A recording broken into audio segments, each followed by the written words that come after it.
Told you we was giving you the okay back today to make a way. He gon' die today, you know. All right, so we're here with Trip G. How are you, bro? Man, my bad about that, brother. No, you good. I'm good, bro. I'm good, You're man. thirsty, I guess. That's Very thirsty, man. But I'm good, bro. I'm blessed. How you doing, bro? good, bro. Good, man. Working. Hell yeah. I feel like it's overdue, kind of. I feel like we should. We talked about doing this a long time ago. On me. But I'm glad we finally got to sit down and do this. Yeah, man. I think it's perfect timing, to be honest. For On sure. me.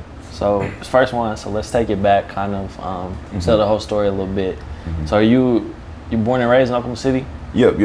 Born and raised Oklahoma City, right here in the metro, bro. Like, went to Putnam Heights Elementary School, went to Northeast Academy, graduated Viking shit, you know. But yeah, man, Oklahoma City all the way. I mean, East Side mainly, right? Yeah, well, no, West Side mainly, but I went to school on East Side. Okay.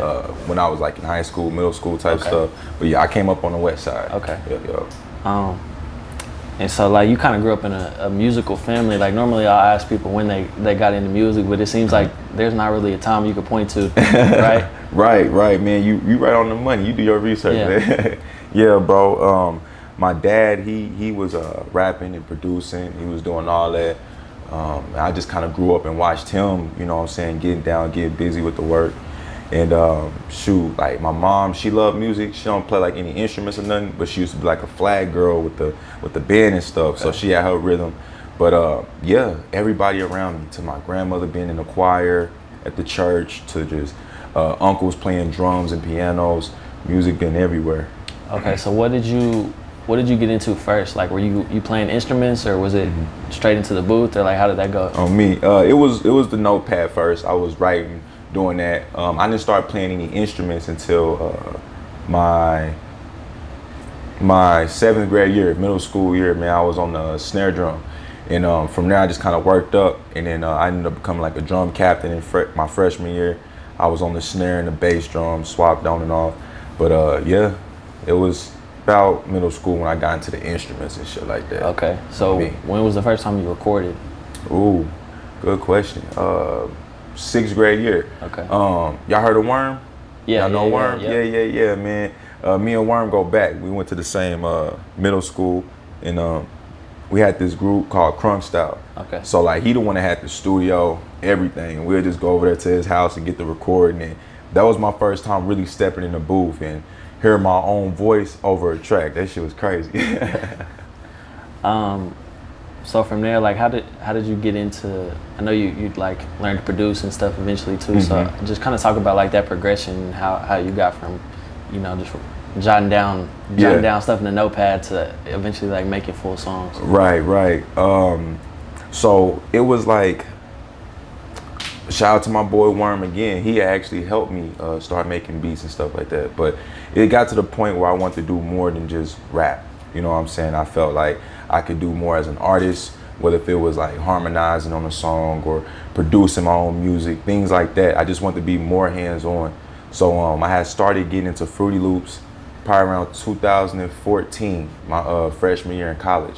I went to OCCC, and from there, I didn't really take it serious. I was just on and off with it. Didn't really know what I was doing, but I did a lot of sampling.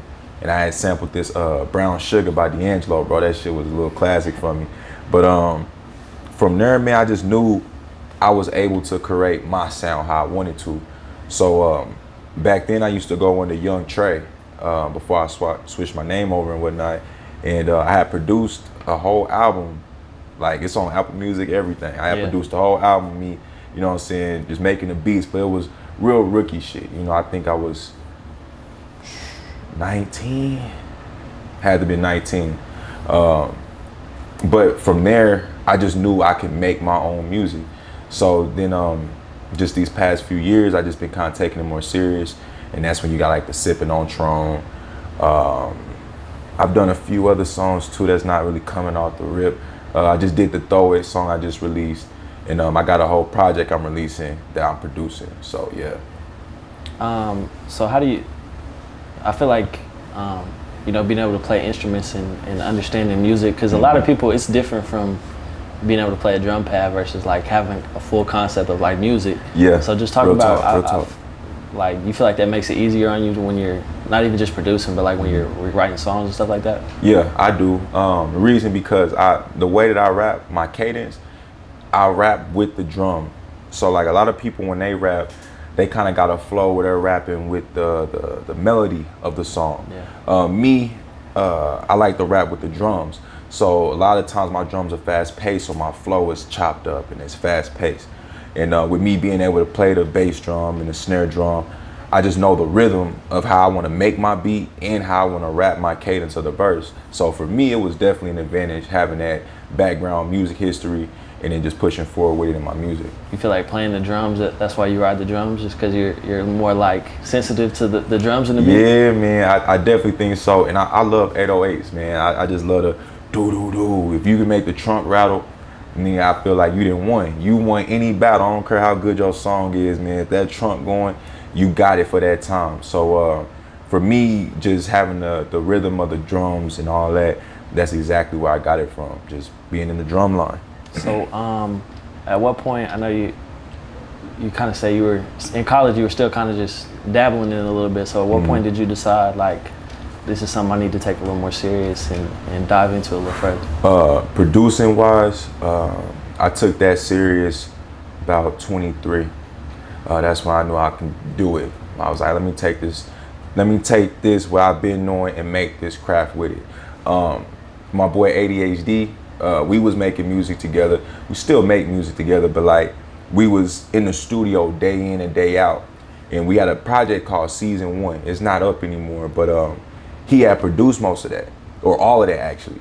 And like the drums on there was the sound I originally am accustomed to, just being on. So just us like being in our careers and our professions, we both gotta like grow and sprout out. I had to be able to still have my sound when I want it.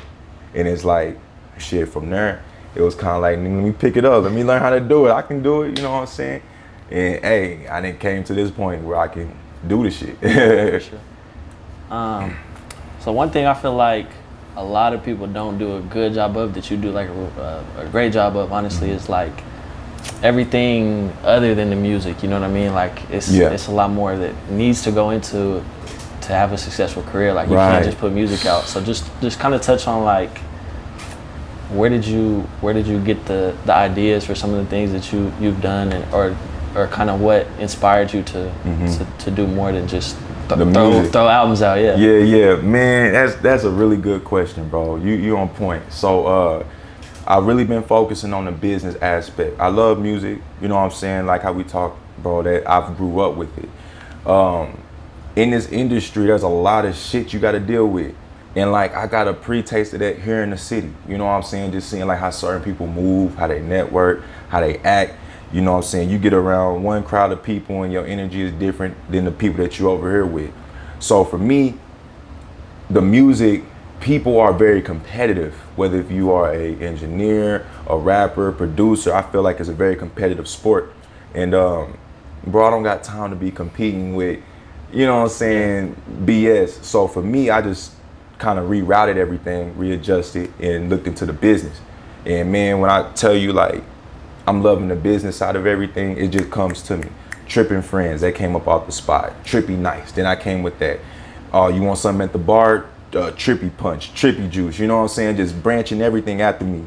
And from that, bro, I'm talking about it, and led me to out of state doing it. And I don't know, it's just a big thing I focus on now is the business. The music is gonna be there, but the business is where it's at. Facts. You can, I mean, we know too many people, you can have great music, and if you don't have everything else around it, it doesn't really matter, because it's not gonna get to anybody. Man, I'm telling you, and that's the thing too. Like, you also gotta know how to market your music.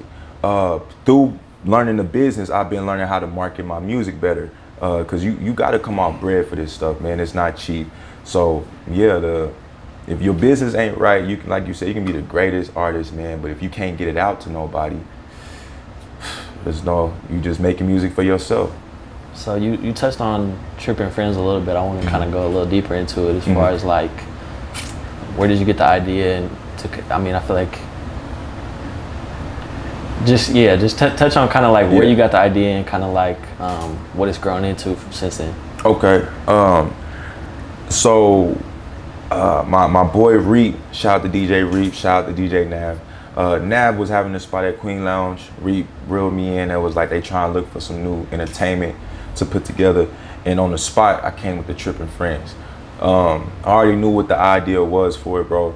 When I came up, I've been rapping since 15. So like the scene at 15 to now me being 26, completely different. Like I've been out here, I've watched artists come and go. The whole culture, bro, is wild.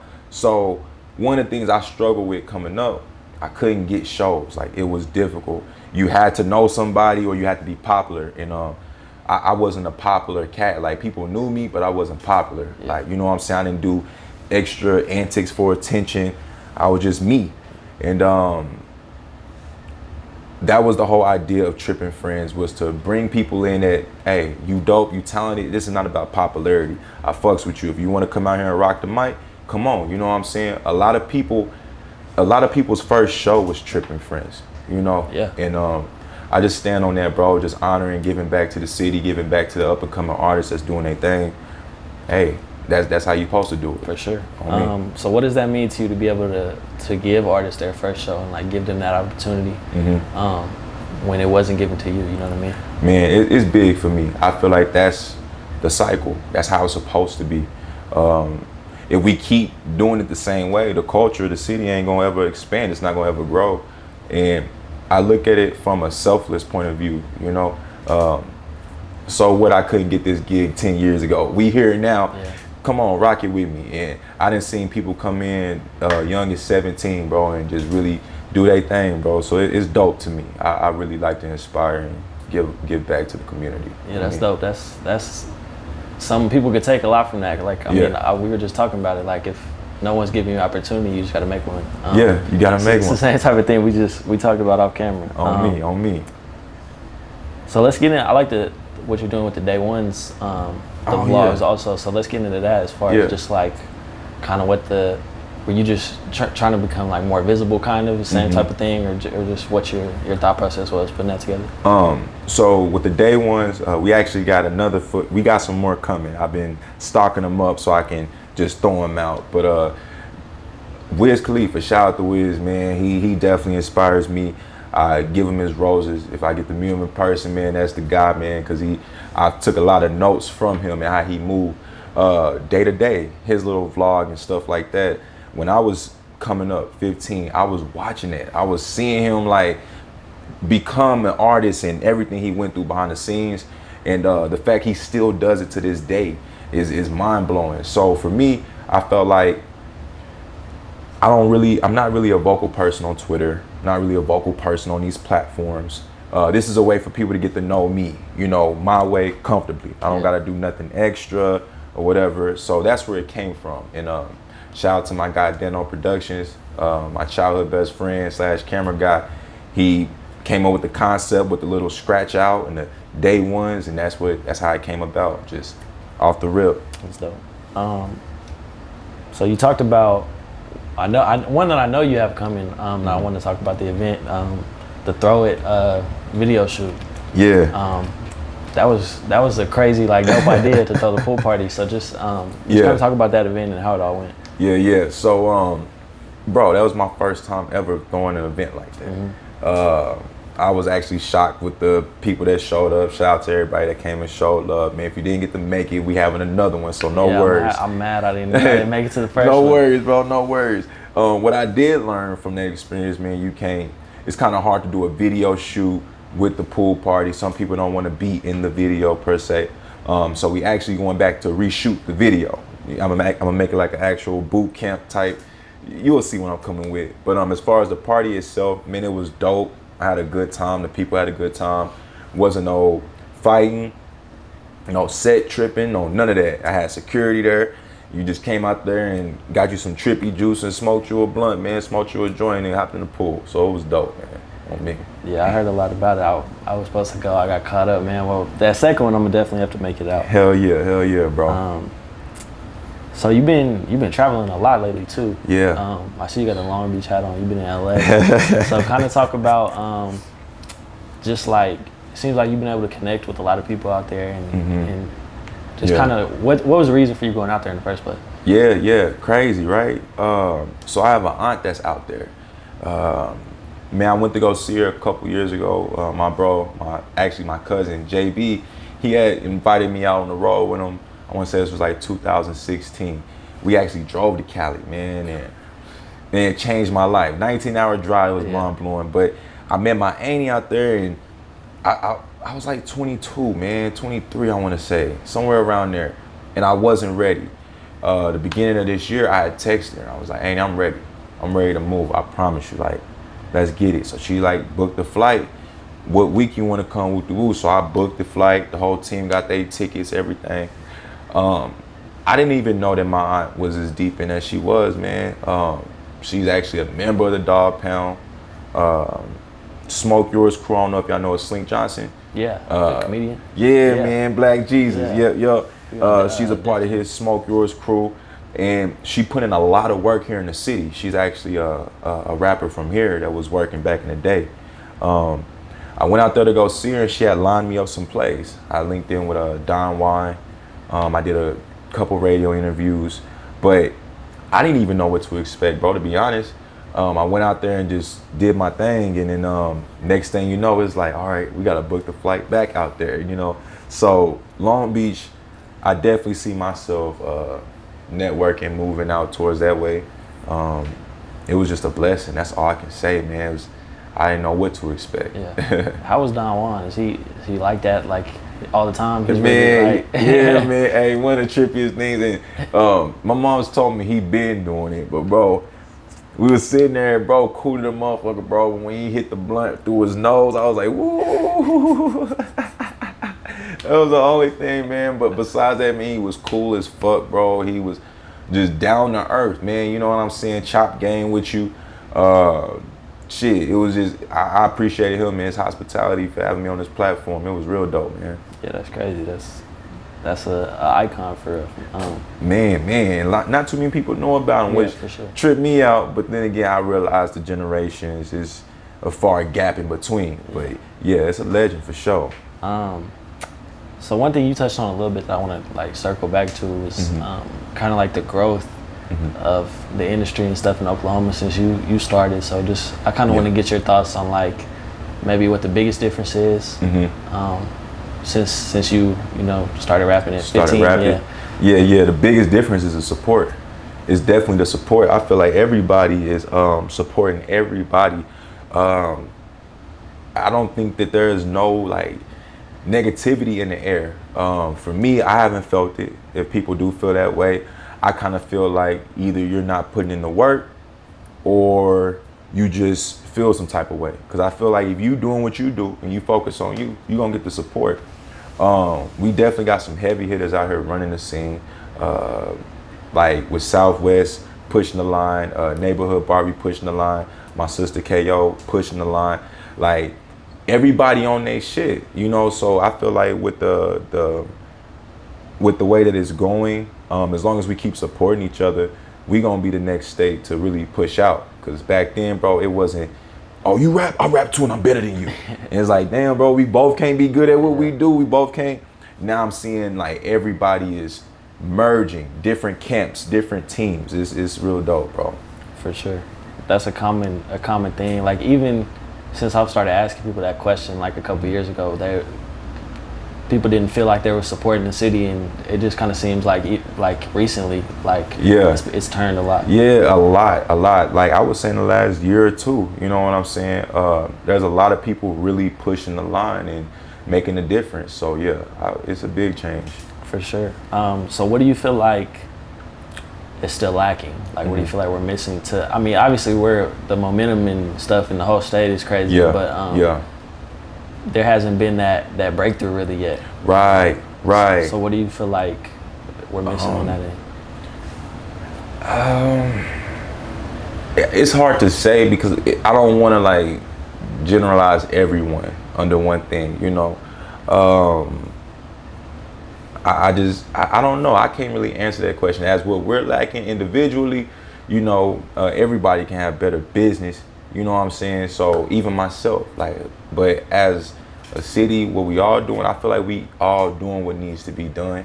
We just got to give it some time and just stay consistent. The one time somebody fall off, we can't bash and throw our artists under the bus. We gotta uplift each other and keep, hey, he from Oklahoma, he pushing the line. So I think it's gonna come eventually, man. Facts. It's a, especially the way it's going. Like, there's nobody to pull it up. Like, everyone's having to push up off of each other, if that makes sense. Yes, like, instead of just being lifted up. Mm-hmm. And I know that Gang Tie, he's really pushing the line out in Tulsa. Shout out to him, man. Shout out to Fire in Little Africa. They doing their thing, you know. So I just feel like it's eventually about to happen. People are pushing the line.